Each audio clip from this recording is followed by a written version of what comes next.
Good morning student. हमने पिछली class में प्रायिकता चालू की थी, प्रोबेबिलिटी, ठीक है ना। इसकी कुछ परिभाषाएं बताई थी आपको, ठीक है ना। इसके बारे में देखा था कि प्रायिकता क्या होती है। तो प्रायिकता किसे कहते हैं? किसी घटना के संख्यात्मक रूप से दर्शाना ही क्या कहलाता है? प्रायिकता कहलाता है। किसी घटना को संख्यात्मक रूप से दर्शाना ही क्या कहलाता है? प्रायिकता। प्रायिकता को पी से लिखते हैं, ठीक है ना। प्रायिकता बराबर क्या होता है?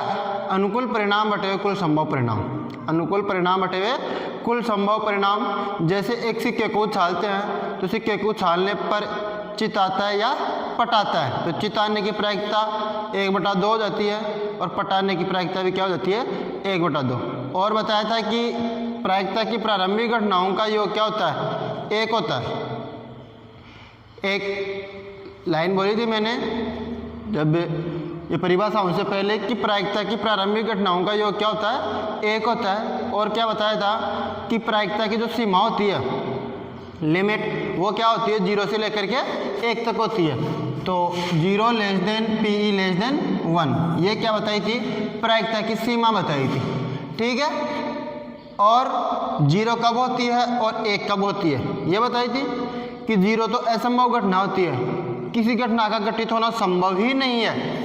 किसी घटना के घटित होना संभव ही नहीं है, तो वो तो उसकी तो क्या हो जाती है? प्रायिकता 0 हो जाती है। और 1 किसकी होती है? जिस घटना का घटित होना निश्चित है।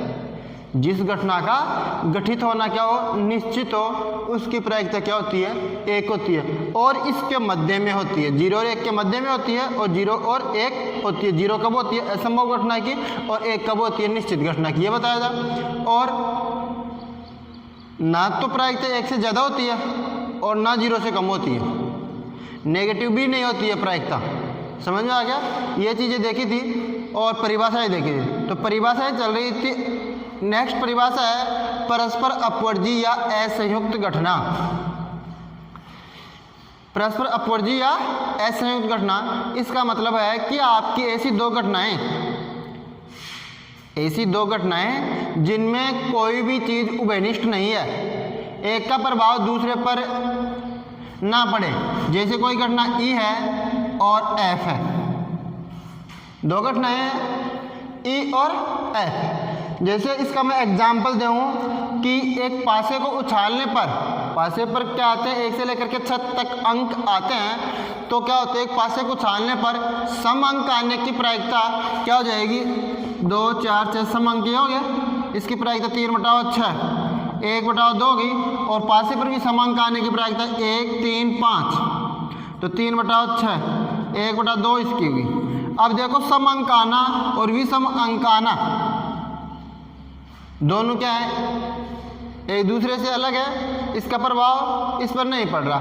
मतलब क्या हुआ कि E इंटरसेक्शन F बराबर 5, दो घटनाओं में, 2 या 2 से अधिक घटनाओं में कोई भी पार्ट उभयनिष्ठ ना हो। इंटरसेक्शन मतलब उभयनिष्ठ पार्ट। कोई भी दो घटनाओं में कोई भी चीज उभयनिष्ठ ना हो। समझ में आ गया? परस्पर अपवर्जी या असंयुक्त घटनाएं। तो परिभाषा है इसकी कि 2 या 2 से अधिक घटनाएं परस्पर अपवर्जी या असंयुक्त घटनाएं कहलाती हैं। परस्पर अपवर्जी या असंयुक्त घटनाएं कहलाती हैं यदि इनमें से कोई 2 घटनाएं एक साथ घटित नहीं हो सके। कोई 2 घटनाएं एक साथ घटित ना हो सके, ऐसी घटनाएं। कोई 2 घटनाएं एक साथ घटित नहीं हो सके, अर्थात एक घटना का घटित होती है तो शेष घटनाओं पर उसका प्रभाव नहीं पड़े। एक घटना के घटित होने पर शेष घटनाओं पर उसका प्रभाव नहीं पड़े। जैसे एग्जाम्पल बोल रहा हूँ, एक सिक्के को उछालने पर चित या पट आना परस्पर अपवर्जी घटना है। अभी मैंने एक पासे का उदाहरण लिया। एक सिक्के को उछालने पर चित या पट आना, चित या पट आना क्या? परस्पर अपवर्जी घटना है। दूसरा एग्जाम्पल दे रखा है कि ताश की गड्डी में से एक पत्ता खींचने पर राजा होना या रानी होना, राजा होना या रानी होना, यह भी क्या? एक परस्पर अपवर्जी घटना है, असंयुक्त घटना है। राजा आने की प्रायिकता क्या होगी और रानी आने की? राजा मतलब बादशाह और रानी मतलब बेगम। अभी मैं समझाऊंगा पूरी ताश की गड्डी के बारे में कि कौन सा तो बेगम होता है, कौन सा राजा होता है, कौन सा इक्का होता है।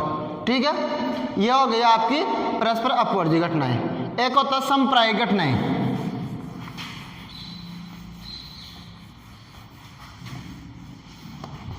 नेक्स्ट आपकी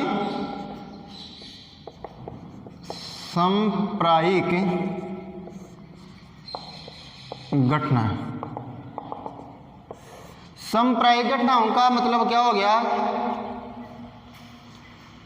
किसी घटना में जैसे आप सिक्के को उछाल रहे हो और उस पर सिक्के को उछाल रहे हो और उस पर चित आने की प्रायिकता कितनी होगी, 1/2 होगी, और पट आने की प्रायिकता भी क्या होगी, 1/2 होगी।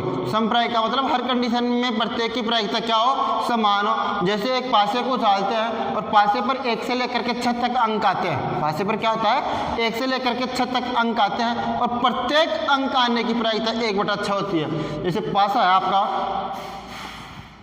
चौक के डिब्बा जैसा होता है पासा, ठीक है ना, उसके 6 फलक होते हैं और उन पर क्या होता है, 1 से लेकर के 6 तक अंक अंकित होते हैं। 1 2 3 4 5 6, कहीं पर भी है 6 फलक हो गया। जैसे रूम हो गया, जो छत्र फरस चारों दीवारें, तो उन पर क्या होता है, 1 से लेकर के 6 तक अंक अंकित होते हैं पासे पर। अब इन अंकों में से आपको किसी भी अंक की प्रायिकता पूछे तो प्रत्येक अंक की प्रायिकता कितनी होगी, 1/6 होगी। पासे को छालने पर अंक 2 आने की प्रायिकता, अब 2 एक बारी आ रहा है और कुल कितने अंक हैं, 6, तो 1/6 होगी। प्रत्येक अंक आने की प्रायिकता 1/6 होगी। तो ये किसका उदाहरण हो गया, समप्रायिक का उदाहरण हो गया, ठीक है ना। तो क्या दे रखा, यदि किसी प्रयोग में सभी घटनाओं के घटित होने की समान संभावना हो, क्या सभी घटनाओं के घटित होने की संभावना क्या हो, समान हो, तो ऐसी घटनाओं को क्या बोलते हैं हम, संयुक्त या समप्रायिक घटनाएं बोलते हैं। जैसे एक सिक्के को उछालने पर चित या पट आना समप्रायिक है। एक पासे को उछालने पर बता दिया, ताश की गड्डी में से पत्ते के खींचने पर लाल या काला पत्ता होना समप्रायिक है। देखो ताश के 52 पत्ते होते हैं, उनमें 26 तो लाल कलर के होते हैं और 26 क्या होते हैं, ब्लैक कलर के होते हैं। तो लाल कलर के पत्ते खींचने की प्रायिकता भी क्या होगी, 26/52, और ब्लैक कलर का पत्ता खींचने की प्रायिकता भी क्या होगी, 26/52 होगी। समझ में आ गया। तो 26/52 मतलब 1/2 और 1/2। तो समप्रायिक समझ में आ गया होगा। जैसे मैं समप्रायिक का और उदाहरण दूं, किसी बच्चे के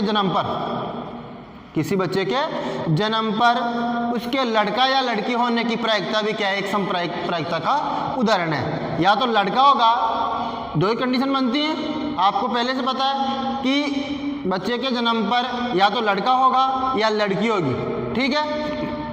लड़का होगा तो भी उसकी प्रायिकता 1/2 होगी और लड़की होगी तो भी उसकी प्रायिकता क्या होगी, 1/2 होगी। तो ये भी क्या है कि समप्रायिक प्रायिकता का उदाहरण है, ठीक है। नेक्स्ट है मिश्र घटना।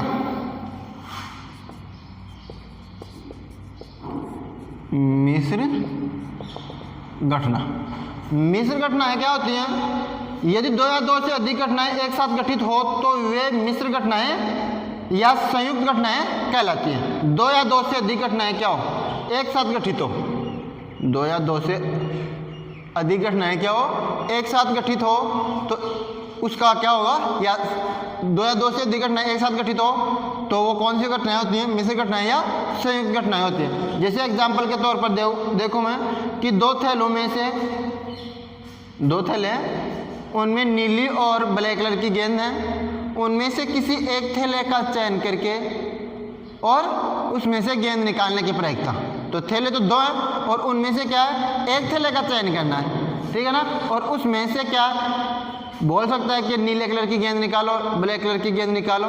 तो इसमें उदाहरण दे रखा है, 2 थैले में कुछ नीले और कुछ लाल गेंदें रखी हैं। किसी एक थैले का चुनाव करके उसमें से एक गेंद निकालना एक मिश्र घटना है, क्योंकि 2 थैलों में से एक का चयन कर और फिर चुने हुए थैले में से एक गेंद निकालना साथ साथ घटित होने वाली घटनाएं हैं, ठीक है। तो मिश्र घटनाएं समझ में आ गई कि 2 थैले हैं, उनमें से गेंद है और किसी एक थैले का चयन करके जो ये मिश्र घटनाएं है ना, इसको हम विस्तार से 12th क्लास या 11th क्लास में भी आएगा ये मिश्र घटनाएं, ठीक है ना। और मिश्र घटनाओं से संबंधित उसमें प्रश्न होंगे, ठीक है, और उनको करने का तरीका कुछ अलग होगा।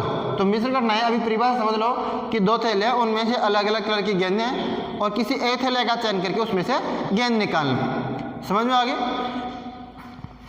प्रतिदर्श बिंदु या प्रतिदर्श समष्टि,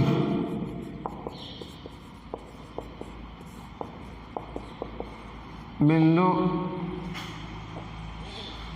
तथा प्रतिदर्श समष्टि।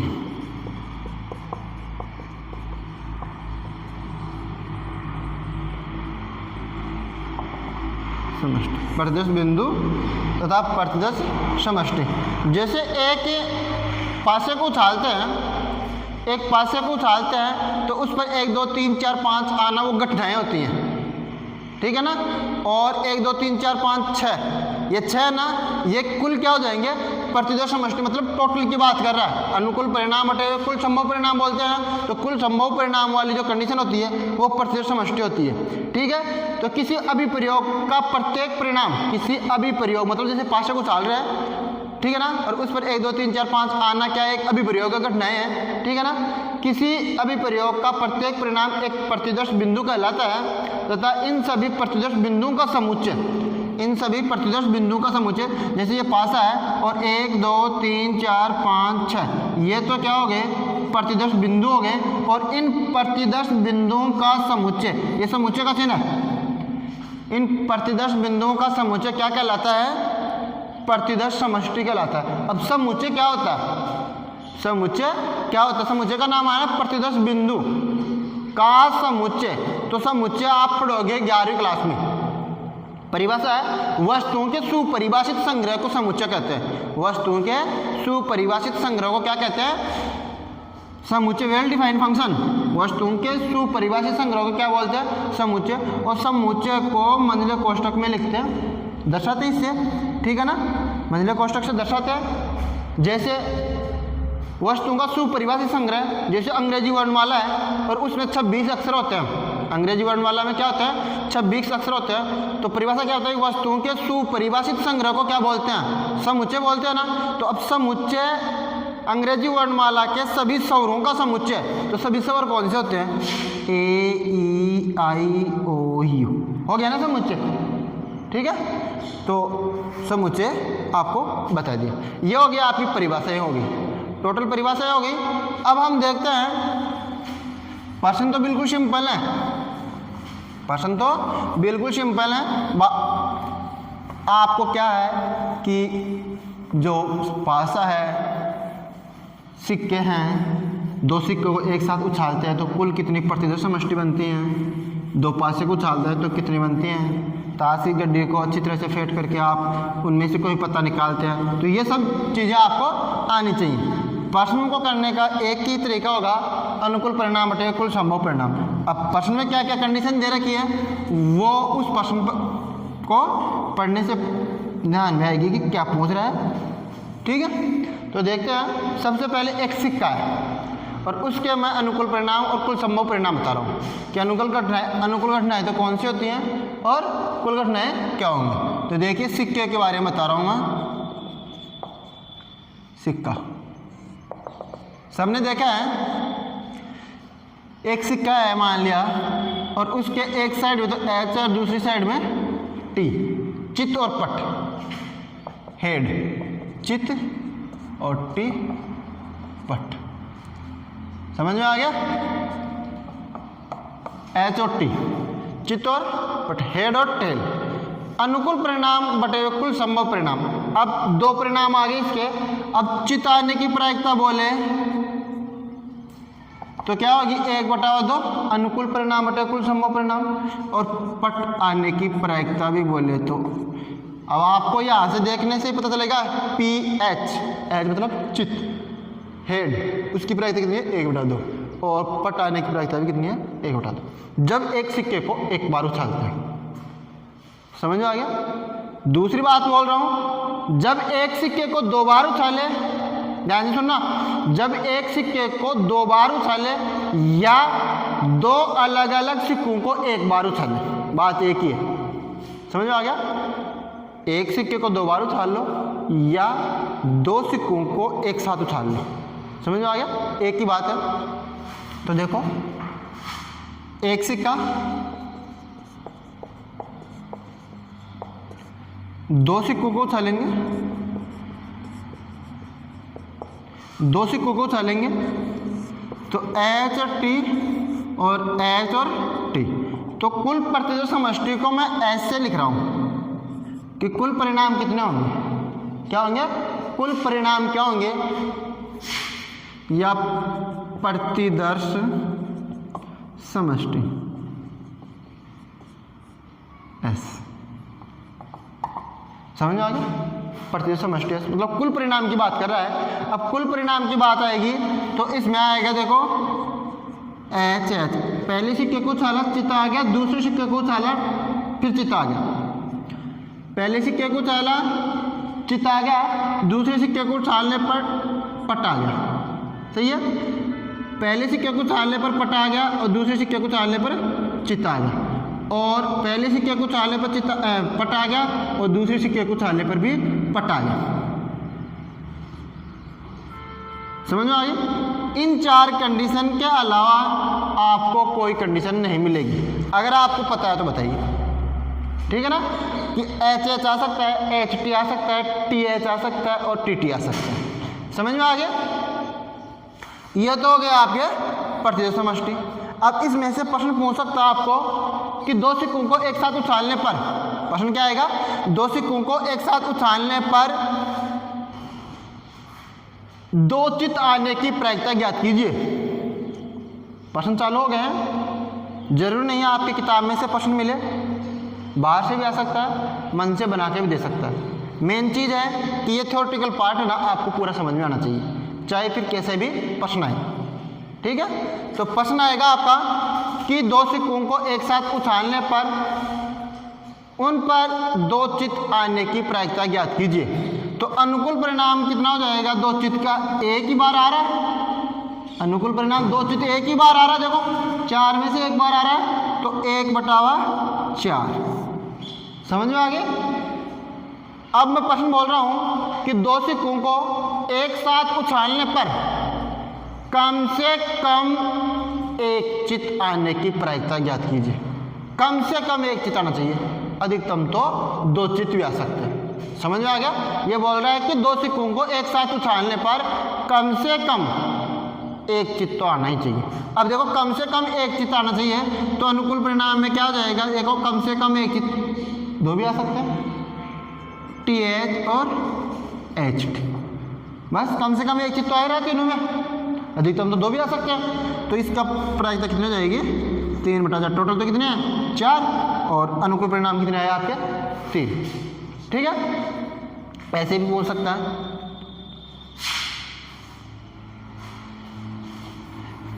अब आप सिक्के को, इसमें प्रश्न है ना वो 3 बार उछालने तक है, सिक्के को 3 बार उछालने तक है। दो सिक्कों को तो उछाल दिया, जब 3 सिक्कों को उछालोगे, या तो 3 सिक्के क्या हो अलग अलग हो उनको एक साथ उछाले, या एक सिक्के को 3 बार उछाले, बात एक ही है, एक सिक्के को 3 बार उछाल लो या 3 सिक्कों को अलग अलग उछाल लो।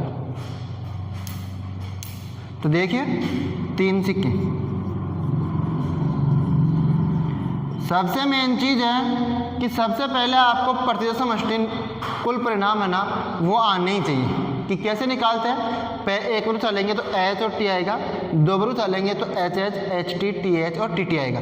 अब 3 बार उछालेंगे, 3 बार उछालेंगे तो क्या आएगा, तो देखिए 3 बार उछालेंगे तो ये 4 परिणाम है ना, 2 बार तो उछल गया, अब तीसरी बार उछालेंगे तो यहाँ तीसरा अक्षर और आएगा।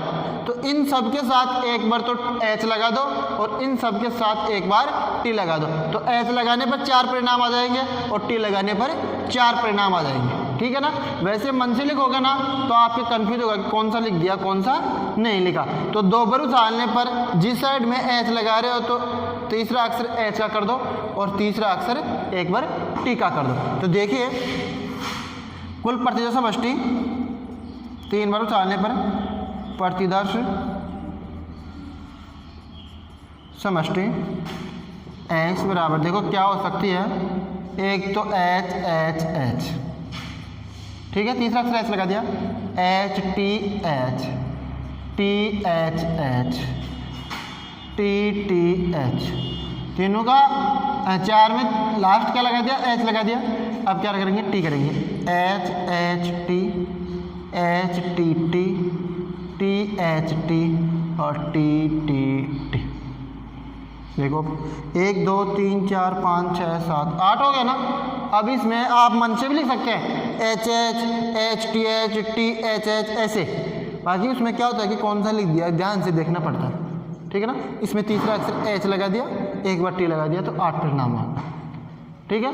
4 बार उछाले तो क्या करना, इसका इन 8 के एक बार तो चौथा अक्षर एच लगा दो और एक बार चौथा अक्षर क्या कर दो, टी लगा दो, 8 8 16 हो जाएगी। तो इसमें कोई कंफ्यूज वाली बात नहीं है, ठीक है, कि कौन सा छूट गया कौन सा लिख दिया, कोई रिपीट तो नहीं हुआ।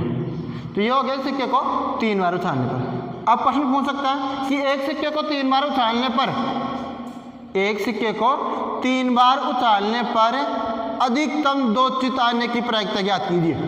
क्या, एक सिक्के को 3 बार उछालने पर अधिकतम 2 चित, अधिकतम 2 चित्त ही आए, ठीक है ना। न्यूनतम तो 0 भी आ सकता है चित्त, न्यूनतम 0 चित्त आएगा तो मतलब उसमें टी टी टी होगी, समझ आ गया।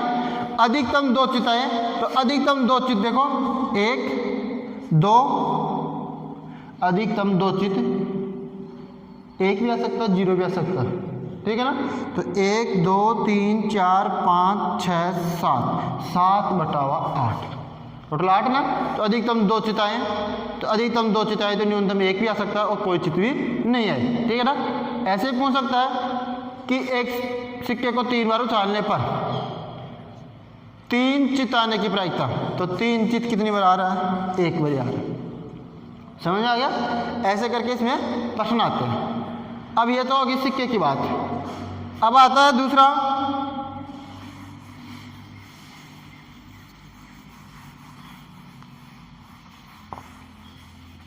पासा।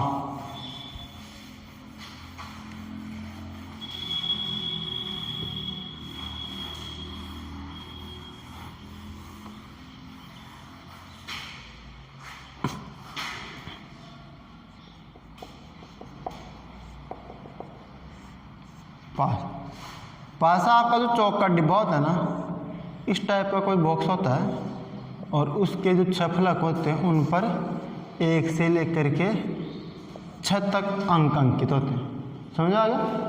अब कईयों को तो पासा ही पता नहीं होता कि पासा कैसे, कोई रस्सी वाला पासा होता है, ठीक है ना। ऐसे नहीं होता है, आपका एक चौक का डिब्बा जैसा होता है, ठीक है, और उस पर क्या होता है कि 1 से लेकर के 6 तक अंक अंकित होते हैं, ठीक है ना। तो प्रतिदर्श समष्टि क्या हो जाएंगे,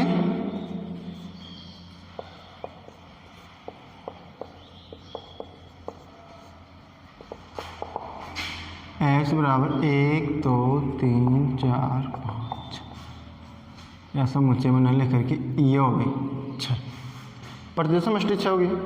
अब इनमें से पूछ सकता है कि आपको नंबर सिस्टम का या संख्या पद्धति का नॉलेज है या नहीं है, ठीक है। तो मैं एक बार समझा रहा हूँ कि ये 6 तक है, तो इनमें सम संख्या तो कौन सी होंगी, कईयों को तो यही नहीं पता कि सम संख्या कौन सी होती है। तो 2 4 6 ये सम संख्या, संख्या 1 3 5 अभाज्य संख्या, केवल पासे की बता रहा हूँ इनमें से।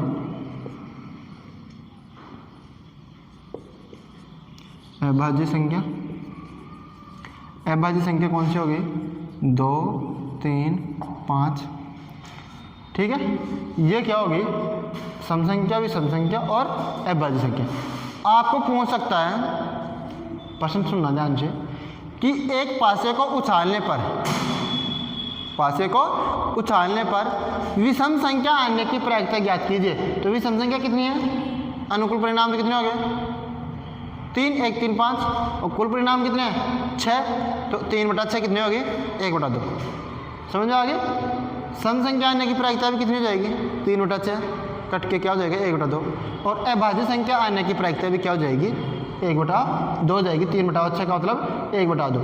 और इसमें प्रश्न पूछ सकता है कि एक पासे को उछालने पर 2 से बड़ी संख्याएं आने की प्रायिकता ज्ञात कीजिए। तो 2 से बड़ी संख्याएं आने की प्रायिकता क्या हो सकती है, 2 से बड़ी संख्या कौन सी है, 1 2 3 4 संख्या है ना, तो 4/6। ये तो हो गया आपके एक बार उछालने पर। ऐसे भी पूछ सकता है 2 से बड़ी और 6 से छोटी संख्या आने की प्रायिकता। 2 से बड़ी कितनी है? 3 4 5, और 6 से छोटी संख्या 3 संख्या आ गई। तो ये हो गया पासे को एक बार उछालना। जब 2 बार उछालेंगे पासे को तो कुल कितने परिणाम होंगे? 36 परिणाम होंगे। देखो पासे को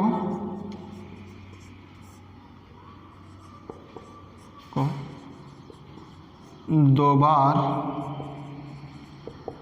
उछालने पर कुल प्रतिदर्श समष्टि या परिणाम। पासे को 2 बार उछालेंगे। अब इसे क्या को उछालना? वैसे एक पासे को 2 बार उछाल लो या 2 अलग अलग पासों को एक बार उछाल लो। तो इसमें से सबसे ज़्यादा प्रश्न बनते हैं पासे वाले चैप्टर ना, जो टॉपिक है पासे का, इसमें सबसे ज़्यादा प्रश्न बनते हैं। तो देखिए मैं आपको 2 बार उछालने के परिणाम बता रहा हूँ।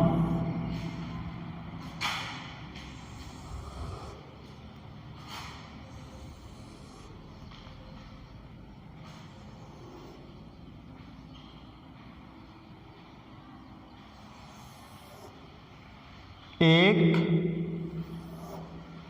2 3 4 5 और 6। कितने? 6। और इस साइड में 1 2 3 4 5 6। ठीक है ना? ऐसे करके आपको एक टेबल बनानी है। और यह पासा है। अब इसके परिणाम देखने हैं आपको। क्या करने हैं? इसके परिणाम देखने हैं। कुल कितनी बनेंगी? 36 बनेंगी। और 36 कैसे कैसे बनेंगी? देखो ये आंसर आएगा ना, वो आएगा 1 1 1 1। फिर ये आएगा 1 2 1 3 1 4 1 5 1 6। पहली रो होगी। दूसरी के लिए यहाँ कौन सा आएगा? 2 1 2 2 2 3 2 4 2 5 2 6। ठीक है? तीसरी क्या आएगी?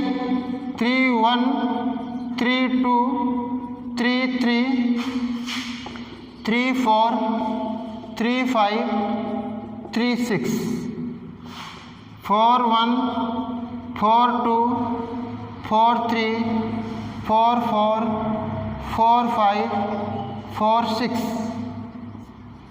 5 1 5 2 5 3 5 4 5 5 5 6 5 6 6 1 6 2 6 3 6 4 6 5 और 6 6। ठीक है ना? टोटल को काउंट करोगे तो 36 आएंगे। कितने आएंगे? पासे को 2 बार उछालने पर आपके 36 परिणाम आएंगे। और 3 बार उछालने पर कितने आएंगे? देखो पासे को 1 बार उछालने पर 6 की पावर 1 6 परिणाम आए। 2 बार उछालने पर 36 आए। और 3 बार उछालने पर 216 आएंगे। अब 216 को आप ऐसे थोड़ी लिख सकोगे। ठीक है ना? उसकी 6 टेबल बनेंगी। 3 बार उछालने पर 6 टेबल बनेंगी। तो आप उनको पहले 2 बार उछालने वाला प्रोसेस आना। तीसरी बार उछालेंगे तो क्या आएगा? तीसरा अक्षर 1 बार 2 इन 36 के साथ 1 आ जाएगा। फिर इसका तीसरा अक्षर 36 के साथ 2 आ जाएगा, 2 टेबल होगी। तीसरा अक्षर यहाँ 3 आ जाएगा, 3 टेबल होगी। ऐसे 4 टेबल 5 टेबल और 6 टेबल हो जाएंगे। तो इतना बड़ा कोई प्रश्न नहीं आता है। और आता है तो फिर टेबल के अनुसार ही करते हैं कि ये टेबल बना ली और इसमें देख लेते हैं कि क्या प्रश्न पूछ रहा है। कंडीशन होती है उसमें। अब इसमें पूछ सकता है कि 2 पासों को उछालने पर दोनों पर समान अंक आने की प्रायिकता ज्ञात कीजिए। अब समान अंक देखिए, समान अंक बोले तो 1 1 2 2 3 3 4 4 5 5 6 6। तो देखो समान अंक आने की प्रायिकता ज्ञात कीजिए। ये रहा, मिल रहा सर? इनके अलावा और कहीं पर भी नहीं मिलेंगे आपको। ये प्रश्न आया था कि पासे पर समान अंक आने की प्रायिकता ज्ञात कीजिए।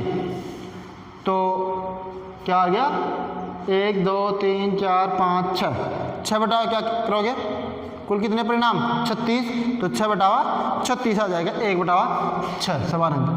पासे पर दोनों संख्याएं भी समान है की प्रायिकता, तो दो विषम संख्या जानते हैं 1 3 5 होती है, दोनों संख्याएं विषम, ये रहा 1, दोनों संख्याएं विषम, दोनों संख्याएं विषम,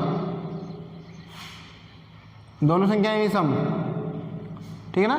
ऐसे करके आपको ढूंढना कि कितनी विषम संख्या हैं दोनों, तो फिर वो आ जाएगा।